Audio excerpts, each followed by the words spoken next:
Hey, this is Kits and Snips, and today I have another premium Bandai product in the Advance of Zeta reboot series of kits. This being the ORX-005 plus FFX39A Gaplant TR5 Hrairoo with the gigantic arm unit. Now, this kit has a ridiculous amount of runners, however, only a handful of them are actually new, being the gigantic arm unit and the head that comes with this unit. The rest of it is just a reboxing of the original Gaplant TR5, which is highly disappointing because that kit came out in 2003. Mind you, there are some differences in the waist unit. It uses a different kit's waist unit, but overall, this kit is going to be archaic. And it does require the action base to stand, as with all of the additional accessories, it is just too heavy to stand on its own. There is a lot to build here today, so I am going to go ahead and just get right along into the build.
And here it is completed without the arms, the shields, or any additional accessories. It's a very nice looking statue. You really can't move it too much, as while the joints bend and the articulation's fine, the way the torso is held together, it just feels like an old hand grenade and not indicative of what a kit released in 2022 should be.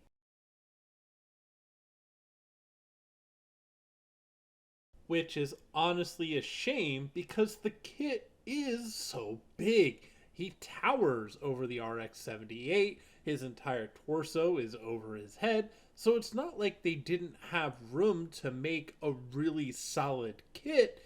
It's just that the technology is so old, it didn't keep pace. And just to further drive home the old technology of this kit, attaching the accessories is super easy, but there's a problem.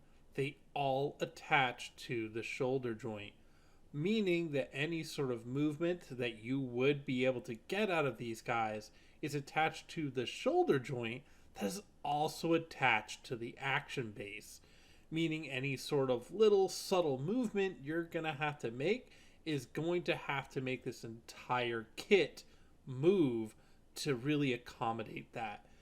And even though these accessories attach on nicely and they are secure, it is not an optimal solution for a kit this large. But make no mistake, when all of the accessories are attached, this thing is massive. And it's a real shame that they're attached to a kit from 2003, as those giant arms have amazing articulation between the fingers and the arms and the rotation. It's just, again, a shame it's on something so old. The only other accessory it has is this very large beam rifle, and that's really it. And that was included with the original TR5. And then just to really show how big it is compared to the RX 78, you could really tell it can hide the entire RX 78. So this thing is massive and cool, but just disappointing. And that's everything.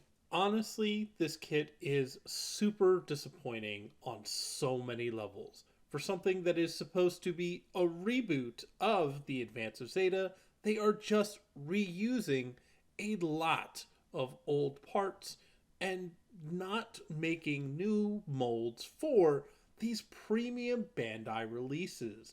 These are supposed to be the pinnacle of what Bandai has to offer, and instead, we're seemingly getting the recycled junk.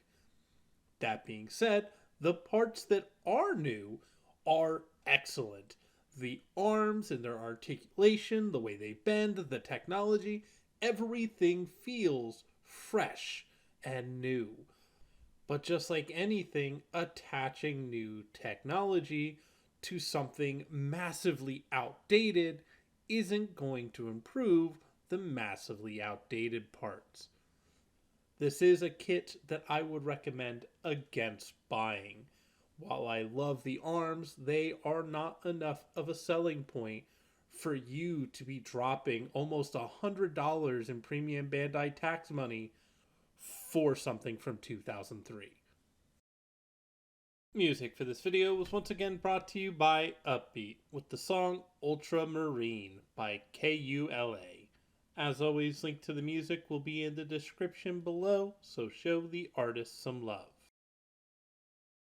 And as always, thank you so much for watching. I know this video was a lot longer, even at 10 times speed, when I normally use 6 times speed. This build still took forever.